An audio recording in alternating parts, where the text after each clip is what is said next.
Có một người phụ nữ, trên chân mang một vết sẹo dài, lồi lõm, di chứng từ một tai nạn kinh hoàng. Vết sẹo ấy không chỉ là dấu ấn về sự đau đớn về thể xác, mà còn ẩn chứa một bí mật về tình mẫu tử thiêng liêng, khiến ai nghe cũng rơi nước mắt. Bà là mẹ kế của 4 đứa trẻ, quá chồng khi tuổi đời còn rất trẻ. Không ngại khó khăn, bà gánh vác trách nhiệm nuôi dạy các con, cho chúng ăn học đến nơi đến chốn. Bà tần tảo sớm hôm, làm đủ mọi việc để kiếm sống, từ công việc nặng nhọc trong bệnh viện đến giặt giũ quần áo cho bệnh nhân. 4 đứa trẻ, ban đầu còn xa lạ, dần dần cảm nhận được tình yêu thương vô bờ bến của bà. Bà dành cho chúng sự quan tâm, chăm sóc từng bữa ăn, giấc ngủ. Bà lo cho chúng được học hành đến nơi đến chốn, cho dù bản thân phải chịu nhiều khổ cực. Bà là chỗ dựa tinh thần vững chắc cho các con, luôn động viên, an ủi các con trong những lúc khó khăn. Câu chuyện về người mẹ mang vết sẹo, bánh đúc có xương sẽ khiến bạn rơi nước mắt bởi tình mẫu tử thiêng liêng, cao cả. Nó cũng là lời nhắc nhở cho mỗi người về công ơn sinh dưỡng của cha mẹ, cần phải hiếu thảo, báo đáp cha mẹ khi còn có thể. Hãy cùng khám phá bí mật về người mẹ, bánh đúc có xương, và cảm nhận sức mạnh to lớn của tình mẫu tử trong câu chuyện đầy cảm động này. Bạn sẽ tò mò muốn biết bí mật về tai nạn kinh hoàng và vết sẹo, bánh đúc có xương của bà là gì? Bà đã hy sinh những gì để nuôi dạy 4 đứa con? Tình cảm của 4 đứa con dành cho bà như thế nào? Bí mật về người mẹ, bánh đúc có xương sẽ được hé lộ như thế nào?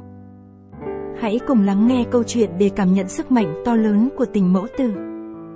Bánh đúc có xương, câu chuyện nhân văn về người mẹ kế vĩ đại. Mẹ kế hiền hậu. Mẹ ruột chúng tôi qua đời sau khi sinh em trai út. Chị hai lúc đó mới 10 tuổi, tôi 8 tuổi và thằng Thành 5 tuổi. Thằng Thành ngơ ngác đi tìm mẹ suốt ngày. 2 năm sau, cha tôi tục huyền với một người phụ nữ 27 tuổi, con nhà gia thế. Chúng tôi gọi người này là má. Cha tôi đi làm từ sáng đến tối, giao phó toàn bộ việc chăm con cho má. Má làm đủ thứ việc, không lúc nào ngơi tay. Chị em tôi được ăn no, mặc đẹp, nhà cửa gọn gàng, bữa cơm lúc nào cũng nóng sốt. Cha tôi chung sống với má được 3 năm thì lâm bệnh qua đời. Lúc sắp ra đi, cha không nói được, chỉ nhìn má rồi khóc. Má lúc đó trẻ lắm, đẹp lắm, nhưng không phải là mẹ ruột của chúng tôi. Cha tôi vừa mất được 10 ngày, đã có người đến đòi xiết nhà, xiết đồ. Gia đình nhà má khăng khăng bắt má về gả chồng mới.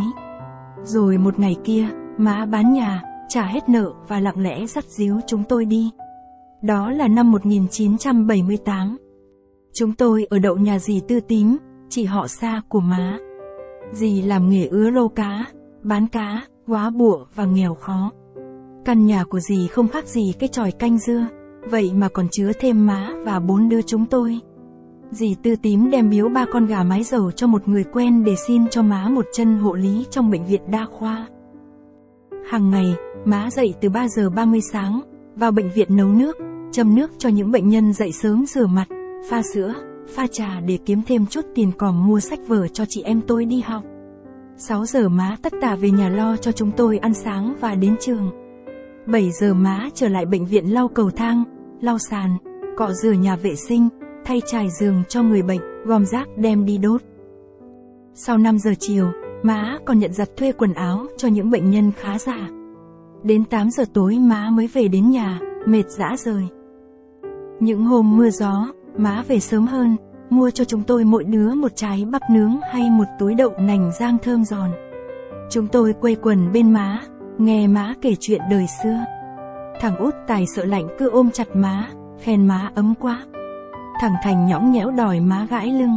Cũng có khi má dạy chúng tôi những bài hò, bài về để cả nhà thành một, dàn đồng ca, vui nhộn, mặc ngoài kia gió thổi mưa tuôn. Mỗi năm vào ngày giỗ mẹ, má làm một mâm cơm tươm tất, thắp nhang thơm và gọi chúng tôi lại bên bàn thờ. Má nói, đây là mẹ ruột của các con, người đã sinh ra và nuôi nấng các con. Tuy mẹ các con mất rồi nhưng ở trên trời mẹ các con vẫn luôn lâu hù hộ cho các con mạnh khỏe. Vào ngày giỗ ba, má cũng làm như vậy.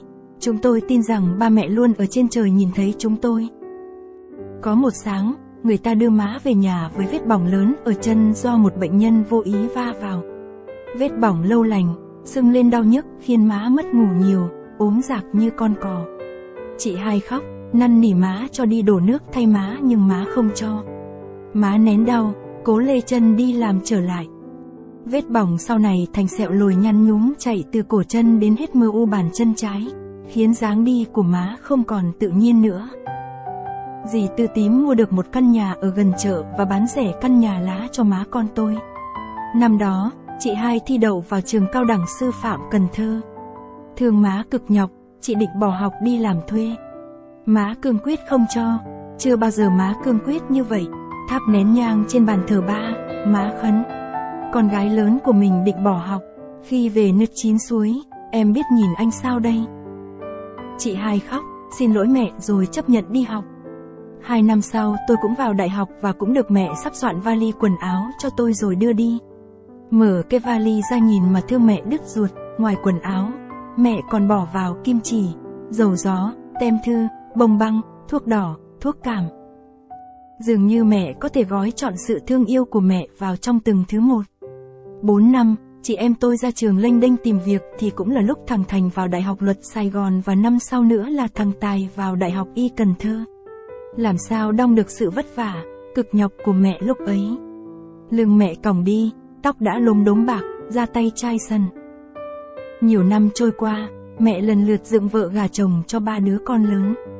Thằng Tài vẫn ở với mẹ và chưa có gia đình riêng. Giờ nó là bác sĩ ngoại khoa của bệnh viện mà xưa mẹ làm hộ lý. Nó tâm sự rằng hễ đi trực đêm mà nghe tiếng dao, nấc sôi đây, là giật mình thẳng thốt, tưởng như tiếng mẹ, nghẹn thắt cả lồng ngực. Những ngày rảnh rỗi, chị em tôi dẫn lũ con về với mẹ cho mẹ vui. Đám trẻ quấn quýt với mẹ không rời nửa bước, đứa nhổ tóc sâu, đứa bóp tay, đứa bóp chân cho bà. Một lần bé Du con tôi xoa vào vết sẹo trên chân mẹ mà nói: "Bà ngoại ơi, con bị phỏng tay có một chút đã đau ghê." "Ngoại phỏng nhiều vậy chắc là khiếp lắm." Mẹ tôi cười: "Lâu quá, ngoại quên mất rồi."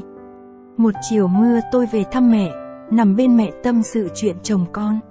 Mưa ầm ào, mưa tầm tã, tôi kêu lạnh mẹ liền kéo mềm đắp cho tôi thì lại đắp cho mẹ y như lúc tôi còn nhỏ ngủ chung với mẹ vậy. Chân tôi lạnh tôi tìm hơi ấm nơi chân mẹ, tôi chạm vào vết sẹo trên cổ chân mẹ, cái vết sẹo đã thành thân thuộc với tôi vậy mà tự nhiên tôi rơi nước mắt. Nghĩ lại, tôi có chồng có con, vợ chồng tôi luôn quấn quýt đầm ấm. Còn mẹ chỉ được hạnh phúc làm vợ trong 3 năm lẻ. Trong những năm tháng dằng dặc sau này, chắc cũng có lúc mẹ khát khao một hạnh phúc riêng tư, cũng có lúc mẹ cô đơn, mệt mỏi mà không có ai chia sẻ. Mẹ ơi, sự lựa chọn của mẹ sao nghiệt ngã quá vậy? Đã bao lần mẹ kể cho các con tôi nghe những câu chuyện cổ tích về công chúa, về hoàng tử, về các cô tiên xinh đẹp. Một ngày kia con tôi lớn lên, tôi sẽ kể cho các con tôi nghe về bà Tiên của chị em tôi, bà Tiên tóc bạc, dáng đi hơi khập khiễng vì một vết sẹo dài. Chuyện cổ tích mẹ viết cho chúng tôi bằng cả sự nhọc nhằn, sự đau đớn, bằng nước mắt, mồ hôi và bằng cả cuộc đời của mẹ. Trời ơi, nghe xong câu chuyện bánh đúc có xương mà tôi nổi hết cả da gà, rưng nước mắt luôn. Má ơi, sao mà thương má quá. Câu chuyện cảm động về tình mẫu tử thiêng liêng, về sự hy sinh cao cả của người mẹ dành cho các con. Má quá chồng sớm, một mình nuôi 4 đứa con chồng thành người. Má tần tảo sớm hôm, làm đủ mọi việc để kiếm sống, lo cho các con được ăn học đến nơi đến chốn. Má thương các con như con ruột, dành cho chúng sự quan tâm, chăm sóc từng bữa ăn, giấc ngủ. Má là chỗ dựa tinh thần vững chắc cho các con, luôn động viên, an ủi các con trong những lúc khó khăn. Câu chuyện bánh đúc có xương khiến tôi suy nghĩ nhiều về công ơn sinh dưỡng của cha mẹ. Cha mẹ đã cho chúng ta hình hài, nuôi dưỡng chúng ta nên người. Chúng ta cần phải hiếu thảo, báo đáp cha mẹ khi còn có thể. Mọi người ơi, hãy cùng nhau chia sẻ câu chuyện bánh đúc có xương này để lan tỏa tình yêu thương, sự hy sinh cao cả của người mẹ. Hãy cùng nhau hiếu thảo, báo đáp cha mẹ khi còn có thể. Bình luận cho tôi biết cảm nhận của mọi người về câu chuyện này nhé.